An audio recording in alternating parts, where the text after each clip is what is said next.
전해진 얘기에 의하면 사람이 이 상을 찌그릴 때에 얼굴에 42개의 근육이 움직인다고 합니다.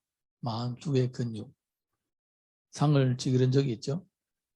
상을 찌그릴 때마다 42개의 근육이 움직인다고 합니다. 그리고 미소를 지을 때는 17개의 근육이 움직인다고 합니다. 미소를 지을 때가 있죠? 미소를 지을 때에 17개의 근육이 움직인다고 합니다. 그러니까 미소를 지을 때보다 상을 찌그릴 때의 근육이 더 많이 움직이는 거예요. 근육이 더 많이 움직인다는 것은 무엇을 의미하느냐? 여러분, 물건을 들 때 근육을 많이 움직이면 어때요? 힘이 들죠?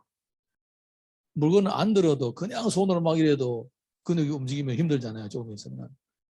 그래서 항상 상을 찌기는 것이 미소를 짓는 것보다 많이 힘든 거예요, 사실. 그런데 제일 힘든 거는 뭐냐? 상을 찍으려다가 미소를 지었다가 상을 찍으려다가 미소를 짓는 거예요. 왜냐하면 계속 전환을 시켜야 되니까. 이 전환을 시키는데 에너지가 많이 소모됩니다. 그러니까 가장 힘든 상태는, 가장 힘들어하는 거는 바로 미소를 지었다가 또 상을 찍으려다가 미소를 지었다가 상을 찍었다 하는 거예요. 제일 힘든 거예요. 여러분, 온탕에 들어갔다가 냉탕에 들어갔다가 온탕에 들어갔다가 냉탕에 들어갔다가 똑같은 거예요.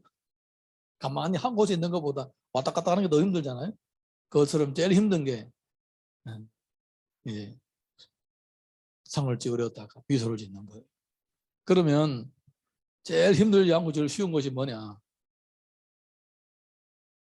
맞췄네요. 무표정, 멍 때리고 있는 것이 제일 쉽대요. 일절 얼굴에 근육이 움직이지 않는데, 그러니까 멍 때리고 가만히 있는 것이. 그 사람이 너무 힘들면 미소 지을 힘도 없고 심지어 상을 찍을 힘도 없는 거예요. 그냥 가만히 멍 때리고만 있는 거예요. 여러분이 지금 아직까지 상을 찍을 수도 있다는 거야. 힘 좀 남아있는 거예요. 아직까지는 42개의 근육을 움직일 수 있다는 거예요. 멍 때리고 있는 사람 보면 저 사람 진짜 힘들구나. 무표정 멍다. 가만. 저 사람이 지금 진짜 힘들고 있구나. 여러분은 아직까지 상을 찍을 수 있다는 것은 힘이 좀 있다라는 거예요. 아직 덜 피곤하다는 거예요. 네, 웃자고 하는 겁니다. 연구는 해본 사람들이 말에 의한 것인데 어쨌든 우리 성도님들은 매일마다 미소를 지을 수 있기를 바랍니다. 주님께서 말씀하신 것처럼 항상 기뻐하라. 항상 기뻐하라. 주님이 바로 우리의 기쁨이십니다. 주 안에서 모든 수심이 사라지고 주 안에서 모든 근심 걱정이 다 사라질 줄 믿습니다. 우리 오늘 본문에 9장 1절에서 3절 읽어보겠습니다. 호세아서 9장 1절에서 3절 우리 다 같이 한 목소리로 읽습니다. 시작. 이스라엘아 너는 이방 사람처럼 기뻐 뛰놀지 말라. 내가 음행하여 내 하나님을 떠나고 각 타작마당에서 음행의 값을 좋아하였느니라. 타작마당이나 술틀이 그들을 기르지 못할 것이며 새 포도주도 떨어질 것이요 그들은 여호와의 땅에 거주하지 못하며 에브라임은 애굽으로 다시 가고 아수르에서 더러운 것을 먹을 것이니라. 아멘. 하나님께서는 너 이방인들처럼 기뻐하지 말라 이렇게 얘기를 하고 있습니다. 너 이방인들처럼 그렇게 죄 가운데서 즐거워하지 말라. 왜 그러느냐? 너희 하나님의 백성들이 이방인들하고 같이 우상을 섬기며 기뻐하고 즐거워하다가 결국은 이 모든 상황이 다 종료가 되고 너희들에게는 정해진 형벌이 임할 것이다. 이렇게 말씀하고 계시는 것입니다.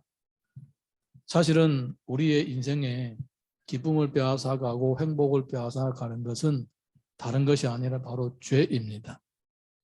그러면 그 죄를 짓는 본체는 누구냐? 다른 사람이 아니라 바로 나 자신이라는 것입니다. 우리 스스로 하나님을 멀리하고 하나님을 믿지 못함으로 인해서 하나님의 말씀에 순종하지 못함으로 인해서 이 죄가 만들어지면서 우리 행복이 떠나가고 기쁨이 떠나가고 미소도 떠나가게 되고 고달픈 인생에 빠지게 되는 것입니다. 그런데 참 안타까운 것은 한번 그 죄의 수렁에 빠지게 되면 거기에서 헤어나오는 것이 정말로 많은 시간이 필요하고 정말로 애타는 노력이 필요한 거예요.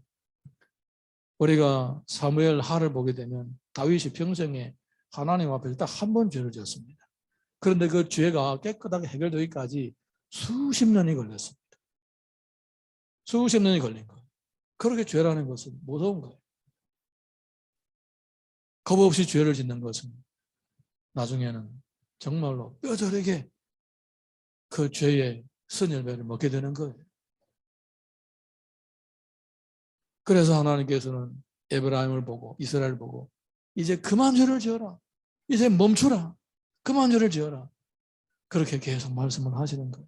너희들이 지금 웃고 있지? 곧 이제 끝날 거야.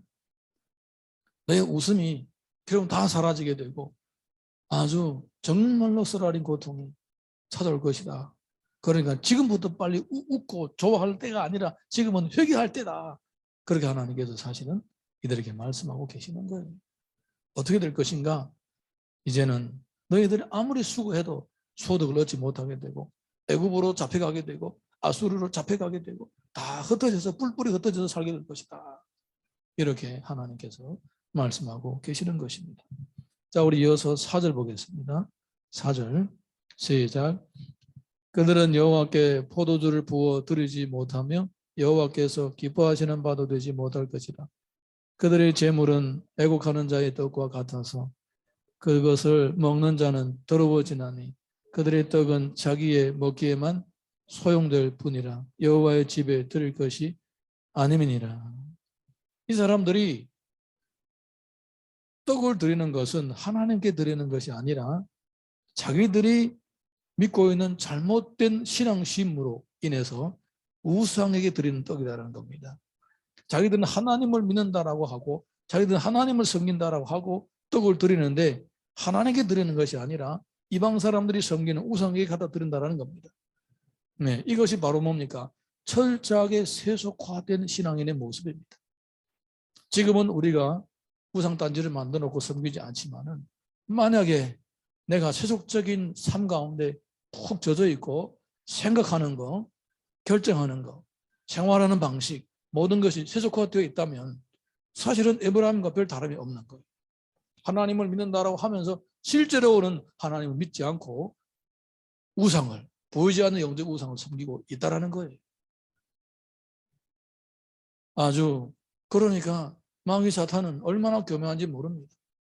겉으로 보이는 것을 못 섬기게 하니까 이제는 마음에서 우상을 만들어내가지고 보이지 않는 것들을 섬기게 하는 거예요. 무슨 주의, 무슨 사상, 무슨 이념 이런 것을 쫓아가게 하고 그리고 또 하나님보다도 그 외에 다른 어떤 것들을 더 소중하게 여기고 거기에 매여서 살게 하고 어떻게 하든지 하나님을 섬기지 못하게끔 계속 그렇게 미혹을 하는 거예요. 거기에 따라가다 보게 되면 실제로는 하나님을 섬기지 않지만은 하나님을 섬기는 모양만 가지고 있는 거예요.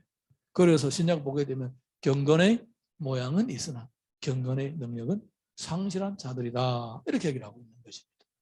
여러분, 우리가 하나님의 말씀에 따라서 경건하게 사는 것 생활 자체는 능력이 있는 거예요. 예. 그렇게 안 사는 거하고 그렇게 사는 거하고는 정반대인 결과가 나타나는 것입니다. 그런데 만약에 내가 신앙생활을 한우로 하는데 삶 가운데서 어떤 능력도 나타나지 않는다. 그럼 내가 지금 경건하게 살지 않고 있는 거예요. 경건의 모습만 있지 경건의 능력은 없다라는 겁니다. 내가 하나님의 말씀대로 따라 살아야 이 성령의 역사가 내 삶 가운데서 나타나게 되고 그 경건이 만들어지는 거예요. 할렐루야. 하나님과 동의한다는 말이 바로 말씀대로 산다는 걸 의미하는 거예요. 그 경건이 만들어짐 성령으로 의해서 이 경건이 만들어지게 되면 능력이 나타나는 거예요. 내가 아니라 하나님의 자신이 나의 삶을 통하여 보여지게 되고 나타나는 겁니다. 그런데 이스라엘 백성들은 뭡니까? 자기들의 쾌락과 자기들의 즐거움과 자기들이 세워놓은 사사로운 목표와 비전을 위하여서 우상을 섬기는 거예요. 그러니까 여호와를 섬긴다라고 하지만은 이 완전히 다른 길로 가고 있는 거예요. 딴 길로 가고 있는 거예요. 그래서 하나님께서는 그들을 회개하라고 채찍질을 하시는 것입니다. 5절에서 6절 보겠습니다. 5절에서 6절 다 같이 시작. 너희는 명절날과 여호와의 절기의 날에 무엇을 하였겠느냐?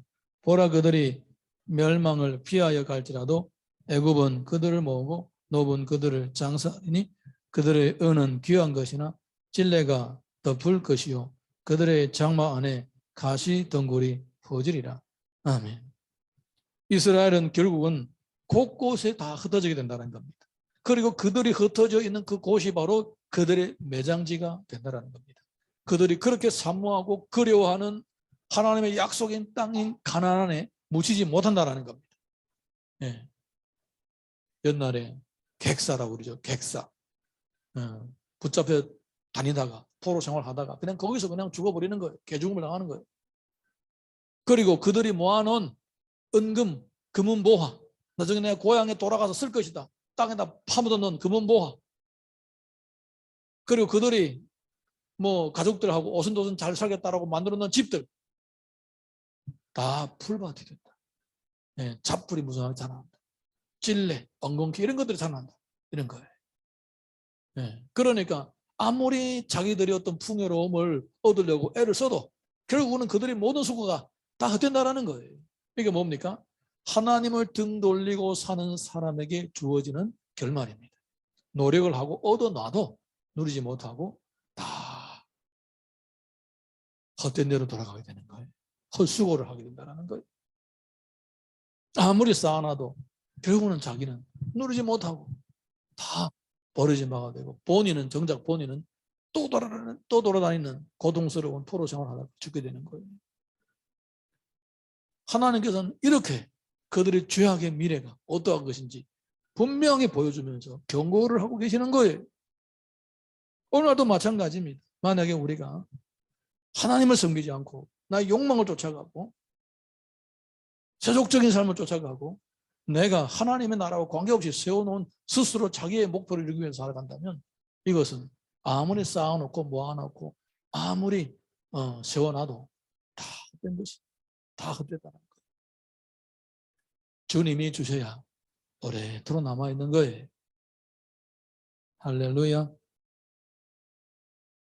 7절에서 9절 보겠습니다. 7절에서 9절 시작. 형벌의 날이 이르렀고 보응의 날이 온 것을 이스라엘이 알지라. 선지자가 어리석었고 신에 감동하는 자가 미쳤나니 이는 내 죄악이 많고 내 원한이 큼이니라. 에브라임은 나의 하나님과 함께한 파수꾼이며 선지자는 모든 길에 친 새 잡는 자의 그물과 같고 그의 하나님의 전에는 원한이 있도다.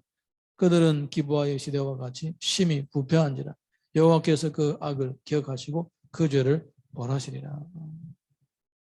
이스라엘이 이렇게 형벌을 받는 원인은 뭐냐? 바로 영적인 지도자의 타락으로부터 시작된다는 겁니다. 선지자들이 먼저 타락한다는 겁니다. 하나님의 말씀을 증거해야 될 사람들이 먼저 타락한다는 겁니다. 여러분, 한 교회가 목회자가 타락하게 되면 10중 8구 교회가 무너지게 되고 교회가 타락하게 되는 거예요. 저는 한국 교회를 보면서 야, 한국 교회 성도님들이 진짜 순수하다. 그런 생각이 들었어요. 저만 그런 게 아니라 수많은 분들이 심지어 한국 목회자들도 그렇게 생각합니다. 목사님들이 뭐라고 얘기하면 다 듣는 거예요. 놀라울 정도로 그렇게 목사님들의 말씀을 잘 따라주는 거예요. 진짜 성경의 말 그대로 목사님의 말씀이면 그냥 하나님의 뜻이라고 생각하고 따라주는 거예요. 그러니까 이 목회자들 중에 이것을 이용하는 요 악한 사탄의 종들이 나타나게 되는 것이. 그리고 타락한 목회자들도 나타나게 되는 거예요. 그런 것들 때문에 교회가 타락하게 되고 목회자들의 이 타락함으로 인해서 점점 더 많은 사람들이 거기에 가담을 하게 되는 거예요. 살짝 약간 방향만 틀면 목회자라는 이 영광스러운 타이틀을 가지고 마음껏 자기 욕심을 채울 수가 있거든요. 네, 심지어 어떤 사람들은 대통령 할 보다 낫다. 1000명 이상의 되는 성도들을 목회하는 목사님들 대통령 하보다 낫다. 그렇게 자기 입으로 얘기를 해요. 네, 그 정도로 목회자가 타락한 것이 오늘 내일 하루 이틀 일이 아니에요. 벌써 30년 전부터 그랬어요. 우리들이 신앙생활 할 때부터 그런 얘기를 계속 들어왔습니다. 우리는 중국에서 신앙생활을 했기 때문에 그런 얘기를 들으면서 눈으로 못 봤기 때문에 몰랐습니다. 그런데 직접 와보니까 물론 많은 목회자들이 좋은 분들이 진실한 분들이 많아요. 근데 가끔 있다가 그런 사람도 있긴 있더라고요. 다행스럽게도 저는 아직까지 한국 교회는 소망이 있다고 생각합니다. 보게 되면 훌륭한 목회자들이 계십니다. 욕심이 없이 사심이 없이 오로지 주님의 나라를 위해서 헌신하는 목회자들이 진짜 계시더라고요. 그런 분들이 계시기 때문에 한국 교회가 그래도 미래가 있고 희망이 있고 또 젊은 목회자들 그런 사람들 보고 또 배우기 때문에 또 미래가 있는 것입니다. 근데 이제 성경을 보게 되면 에브라임 시대에는 목회자들이 타락을 한 거예요. 이 사람 다 미쳐버린 거예요. 그리고 또 뭐냐, 하나님의 전에 원한이 많이 쌓인다는 겁니다. 하나님의 전에 원한이 많이 쌓이는 거예요. 하나님의 전에 원한이 왜 쌓이겠습니까? 제사장들이 제사장 구실을 제대로 안 하기 때문에 하나님의 집에서 원한이 쌓이는 거예요. 네. 이렇게 영적인 지도자들이 먼저 타락을 하니까 성도들도 같이 다 타락을 하는 거예요. 제대로 된 말씀을 전파하지 않고 제대로 된 예배를 드리지 않고 이러고 있으니까 문제가 생기는 거예요. 물 근원부터 썩어버리는 거예요. 중간에서 하나님과 사람의 사이에서 이렇게 역할을 제대로 해줘야 될 제사장들, 하나님 말씀을 대언해야 될 선지자들 역할을 못하니까 전체 무리가 다 같이 망하게 되는 길을 가게 되는 거예요. 그래서 영적 지도자가 중요한 겁니다. 아빠와 아들이 학생을 주제로 한 그림 전시회에 갔습니다. 그림 전시회에는 선생님, 학생, 학교, 학부모에 관한 다양한 소재가 들어있는 그림들이 쫙 전시되어 있었습니다. 휴일이라 관람하는 학생들과 학부모들이 선생님들도 많이 있었습니다. 사람들이 많아서 이 관람객들 때문에 막 붐비고 있었습니다. 근데 이 아빠와 아들이 그림을 보다가 학교 가는 길이라는 제목이 달린 그림 앞에 딱 섰습니다. 근데 그 그림이 너무너무나 잘 그려져 있는 거예요. 학생들 몇 명이 가방을 메고 막 길에서 기쁘 즐겁게 활짝 웃음꽃이 핀 얼굴로 가방을 메고 학교로 막 뛰어가는 그런 그림이 그려져 있는 거예요. 그래서 즐거운 학교 길이라는 이런 부제목도 달리고 있는 거예요. 근데 이 그림이 너무너무나 잘 그려가지고 학생들이 막 안에서 튀어나올 정도로 생생하게 그린 거예요. 잘 그리다 보니까 사람들이 많이 모일 거 아니에요. 그래서 사람들이 많이 관람을 합니다. 아들이 아빠 이 그림이 제목이 잘못됐어. 응? 제목이 잘못됐다고? 그럼 잘못됐어. 우리가 학교 갈 때에 종례로 저렇게 기도해 본 적이 없어. 오히려 집으로 갈 때 저렇게 기뻐했어. 그러니까 이 그림은 수업 마치고 집으로 가는 길이라고 고쳐야 돼. 아빠가 그렇네. 맞아. 우리 어릴 때도 그러기는 했어. 그렇게 둘이 대꾸를 했다고 합니다.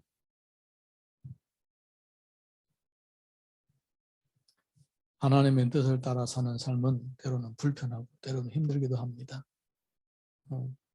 그렇지만은 죄성에 물들어서 사는 것이 오히려 편하고 그게 습관이 돼서 가지고 그게 더 좋은 줄 아는 거예요. 근데 그것은 자기를 위하는 것이 아니라 죽음의 길인 거예요. 망하는 길이에요.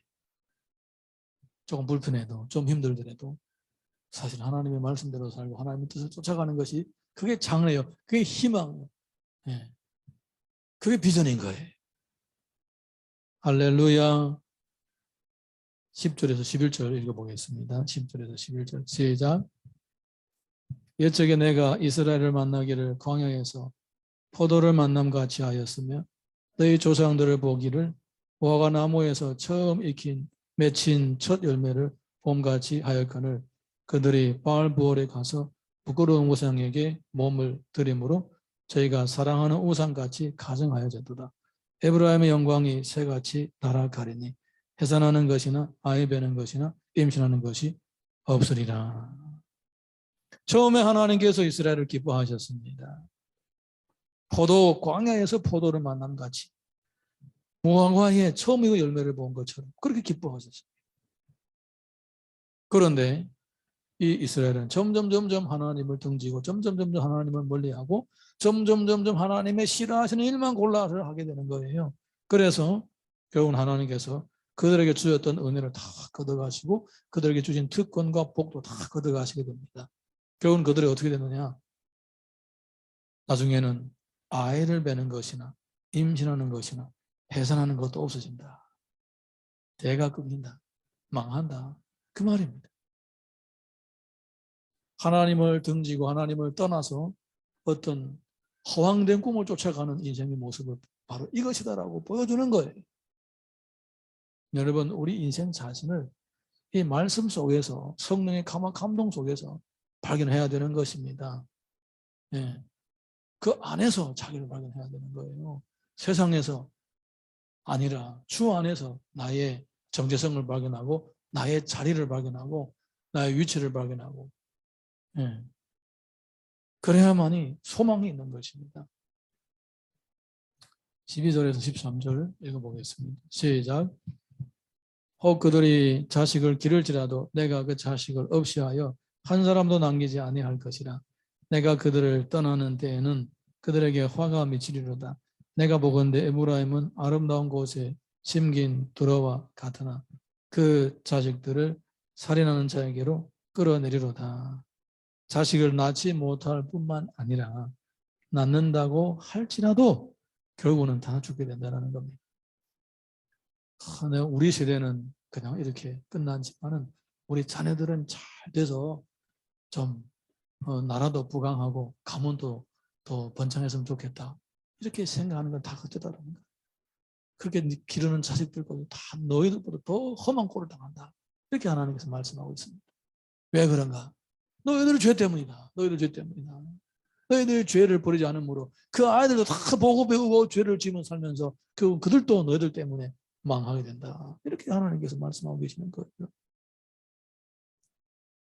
여러분, 이 죄의 저주를 자녀들에게 가도록 하면 안 되지 않겠습니까? 네.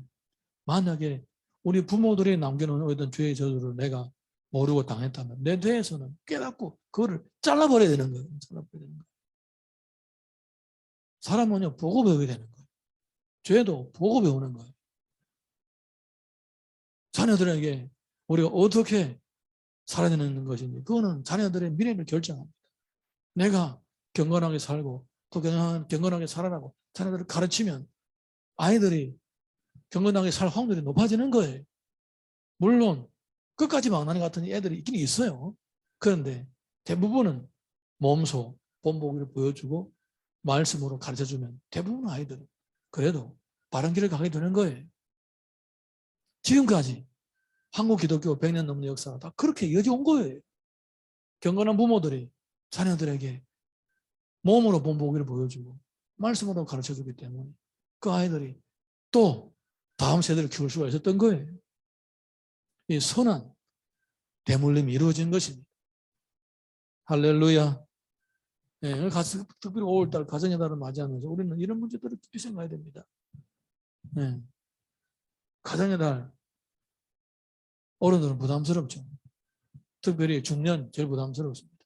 아이들에게도 선물 사줘야 되고 어른들한테 선물 사줘야 되고 네. 하지만은 내가 옛날에 어린 나이였을 때 많은 사람들의 도움을 받았고 또 내가 나이 먹으면 또 중년들이 나를 또 챙겨줘야 될 거 아닙니까? 기쁨으로 또 살아갈 수가 있습니다. 할렐루야. 어쨌든 경건하게 사는 모습 또 경건에 관하여 늘 자녀들에게 가르치는 것 이것은 반석과 같이 든든한 영적인 기초가 되는 것입니다. 자녀들의 미래가 보장받는 거예요. 네. 에브라임은 재물을 쌓아놨어요. 집을 지어놨어요. 자녀들이 거기서 못 사는 거예요. 자기들도 살지 못하고 자녀들 못 사는 거예요. 살지 못하는 거예요. 텅텅 비어 있다가 그냥 풀밭이 되어버리고 마는 거예요. 사실은 에브라임이 자기들도 잘 되고 자녀들에게도 아름다운 미래를 선사할 수 있는 유일한 방법은 바로 자신들을 경건하게 살고 자녀들을 경건한 사람으로 살도록 가르치는 거예요. 그래야 그들에게는 하나님의 약속이 항상 이루어지게 되면서 물론 거기에 삶에 필요한 재물도 채워지게 되고 안정된 삶의 터전도 마련되는 것입니다. 14절에서 15절 보겠습니다. 14절에서 15절 시작. 여호와여 그들에게 주소서 무엇을 주시려 하나이까? 아이 베지 못하는 태와 젖없는 유방을 주시옵소서. 그들의 모든 악이 길갈에 있으므로 내가 거기에서 그들을 미워하였노라. 그들의 행위가 악함으로 내 집에서 그들을 쫓아내고 다시는 사랑하지 아니하리라. 그들의 지도자들은 다 반역한 자니라. 자, 이게 참 안타까운 일은 뭐냐? 하나님은 자비로우신 하나님이시고 사랑이 많으시고 은혜가 풍성하시고 오래 참으시는 하나님이십니다. 그런데 지금 기도할 때에 주여 저들의 태를 다치게 해주시고 저들은 젖없는 유방이 되게 주옵소서 하는 이 기도가 하나님의 마음에 딱 맞는 기도가 된다는 겁니다. 이렇게 저주를 하는 기도가 하나님의 마음에 맞는 기도라는 말입니다. 이 무슨 말입니까? 하나님은 그들을 저주하기로 작정했다는 거예요. 오히려 그들을 저주하는 것이 하나님 마음에 합한 자가 된다는 겁니다. 그러니까 이들의 죄가 얼마나 관영했으면 이제는 도저히 더 이상 뉘우칠 수 있는 기회조차도 없다는 겁니다. 여러분, 우리 요나서를 보게 되면요. 요나가 저들이 망하기를 원했지만 하나님은 아니다. 저렇게 많은 백성들이 어찌 내가 아끼지 않겠느냐. 오히려 요나를 설득하는 장면이 나옵니다.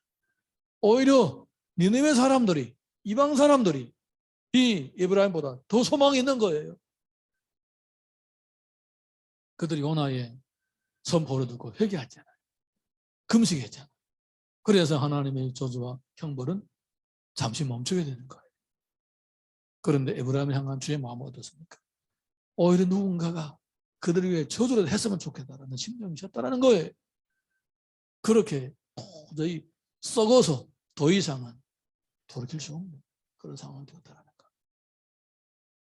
오늘 제가 정심에 일본라 잠깐 나갔다가 돌아오는데 길 옆에 토마토 파는 차가 있더라고요. 개인이 몰고 다니는 트럭. 이만큼 큰 한강줄이 5,000원 하더라고요. 거의 한 3kg 되는 것 같아요. 너무 싸가지고 5,000원 주고 샀어요. 들고 와보니까 스크래치 난 거다, 스크래치. 썩은 건 아니고 이제 싣고 다니면서 긁혀가지고 상처 난 것들이 있더라고요. 그래서 야 이거 놔두면 썩겠다 싶어서 생전에 한 번도 안 해본 일을 해봤습니다. 토마토를 다 썰어가지고 다 도려내고는 물 끓여가지고 토마토 집에서 삶았습니다. 케찹. 네, 끓이니까 케찹이에요. 그래서 케찹 그렇게 만드는 거예요. 쉽고 어렵지 않더라고요. 그래서 케찹 만들었어요. 설탕 넣으면 달달해지고 소금 넣으면 짭짤해지고 쉽잖아요. 생전 안 해본 일 처음으로 해봤어요. 그래서 한 숟갈 퍼먹으면 맛있어요. 네, 뭐 파는 케찹 저리 가나 이 신선한 토마토 가지고 금방 만든 거예요. 얼마나 상큼한지 몰라요. 그래서 몇 숟갈 퍼먹었어요. 토마토도 그냥 스크래치 하고 일부분이 상하면 잘라서 먹으면 돼요. 근데 그거 썩어봐요. 먹을 수 있어요? 네, 못 먹어요. 에브라임은 썩은 토마토예요. 못 먹어요. 그래서 하나님은 누가 대신에 버렸으면 좋겠다. 네, 저 쓰레기를 치워줬으면 좋겠다. 그런 식인 거예요. 여러분 아직은 우리가 소망이 있습니다. 적어도 에브라임처럼 썩지 않았잖아요. 적어도 여러분은 스크래치는 났을지라도 하나님 은혜를 소망하잖아요. 할렐루야. 네. 얼마나 감사합니까? 우리가 만약에 에브라임처럼 썩었다면 도저히 이제 쓰레기 취급밖에 할 수 없는 존재로 전락됐다면 얼마나 참 비참하겠습니까? 그래도 우리는 아직 소망이 있습니다. 자, 16절에서 17절 보겠습니다. 시작. 에브라임은 매를 맞아 그 뿌리가 말라 열매를 맺지 못하나니 비록 아이를 낳을지라도 내가 그 사랑하는 태의 열매를 주리라. 그들이 듣지 아니하므로 내 하나님이 그들을 버리시리니 그들이 여러 나라 가운데서 떠도는 자가 되리라. 자녀를 낳아도 결국은 그들이 더 불행해진다. 이렇게 미래의 암담한 모습을 그들에게 미리 보여주고 있는 거예요. 하나님께서 이 말씀하신 이유는 그 썩은 가운데서 또 몇 사람 남아 그래도 깨닫고 죽기로 돌아왔으면 좋겠다는 그런 기대로 아마 이 말씀을 하셨을 거예요. 할렐루야. 이 날씨가 좋아지면 공원에 그리고 바닷가에 사람들이 많이 몰리게 됩니다.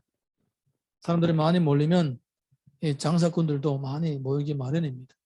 이 장사꾼들은 아이들의 마음을 움직일 수 있는 많은 먹거리, 볼거리, 놀거리를 팝니다. 아이들이 그 장사꾼들 앞으로 지나가면 목이 틀어질 때까지 계속 쳐다봅니다. 사달라 하고 그럽니다. 이제 아이들이 좀 많이 노는 장난감 중에 뭐냐면 바로 그 비늘 물방울 확 불면 이만큼 커집니다. 둥둥 떠다닙니다. 그러면 아이들이 재밌다고 쫓아다닙니다. 그리고는 이제 손으로 탁 터치하면 팍 터집니다. 어떤 경우에는 막 쫓아가다가 저절로 팍 터져버려요. 그러면 또 다른 또 어디 있느냐 또 쫓아다닙니다. 아이들이 그냥 그거 재밌다고 비늘 물방울 쫓아다닙니다. 계속 재밌다고 손가락으로 이제 찔러서 터지는 것도 재밌고 저절로 터지는 것도 재밌고 계속 쫓아냅니다. 이거 터지면 다른 거 찾고 그거 터지면 또 다른 거 찾고 어른들도 막 쫓아가고 싶은 충동이 있어요. 근데 저는 그걸 보면서 야, 인생은 참 비참하다. 저거는 분명히 터지는 건데 저렇게 즐거운 마음으로 쫓아가고 터지면 또 다른 것을 또 즐거운 마음으로 또 쫓아가고 재미로 저렇게 즐겁게 나중에 커서 허무한 인생을 쫓아가는 걸 지금부터 훈련하고 있구나. 나중에 하나님의 말씀대로 살지 않고 죄 가운데 살다 보게 되면 수많은 헛된 꿈을 물거품 같은 꿈들 쫓아가다가 터지면 또 다른 걸 쫓고 터지면 또 다른 걸 쫓아갔던데 그때 가서 훈련하면 고통스러우니까 어릴 때부터 스스로 훈련을 하는 거예요. 자기를 마비시키기 위해서. 그 재밌는 거야. 스스로 마비시키기 위해서 어릴 때부터 훈련하는 거예요. 그래서 어른 된 다음에 돼도 물거품 같은 그런 것들 쫓아가면서 터지면 또 다른 것 쫓고 그거 터지면 또 다른 것 쫓고 그렇게 계속 쫓아가는 거예요.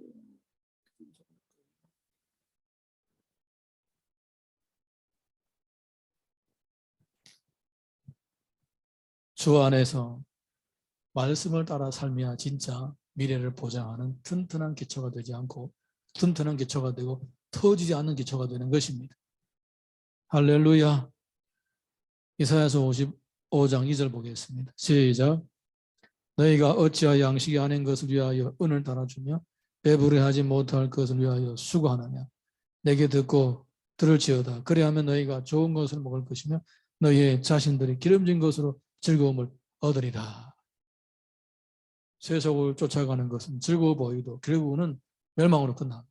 주님 안에서 은혜를 사모하는 자는 하나님이 주시는 아름다운 선물을 받게 되고 참 기쁨을 누리게 되는 것입니다. 시편 82편 13절에서 16절 보겠습니다. 시작. 내 백성아 내 말을 들으라. 이스라엘아 내 도를 따르라. 그리하면 내가 속히 그들의 원수를 누르고 내 손을 돌려 그들의 대적을 치리니 여호와를 미워하는 자는 그에게 복종하는 체할지라도 그들의 시대는 영원히 계속되리라. 또 내가 기름진 밀을 그들에게 먹이며 반석에서 나오는 꿀로 너를 만족하게 하리라 하셨도다. 이렇게 하나님의 말씀을 듣고 따르는 자에게는 아름다운 미래가 마련되어 있습니다. 사도행전 2장 17절 봅니다. 시작. 하나님이 말씀하시기를 말세 내가 내 영을 모두 육체에 부어주리니 너희의 자녀들은 예언할 것이요 너희의 젊은이들은 환상을 보고 너희의 늙은이들은 꿈을 꾸리라. 하나님의 말씀대로 사는 사람들이 미래의 후손들에게도 소망이 있는 것입니다. 창세기 26장 4절에서 5절 보겠습니다. 시작. 내 자손을 하늘의 별과 같이 번성하게 하며 이 모든 땅을 내 자손에게 주리니 내 자손으로 말미암아 천한 만민이 복을 받으리라. 이는 아브라함이 내 말을 순종하고 내 명령과 내 계명과 내 율례와 내 법도를 지켰음이라 하시니라. 아브라함이 하나님의 계명과 명령과 율례와 법도를 지킴으로 그의 아들, 그의 손자, 증손 대대로 복을 받게 되고 그들의 미래가 보장이 되는 것입니다. 나의 미래는 하나님께 달려 있고 하나님의 말씀에 달려 있습니다. 지금 내가 경건하게 사는 이 삶이, 경건을 쫓아가는 나의 삶이 바로 나의 미래를 결정하고 나의 자녀들에게도 선한 영향을 끼치게 되는 것입니다. 우리 자신을 한번 돌아보면서 찬양 하나 부르고 같이 기도하겠습니다.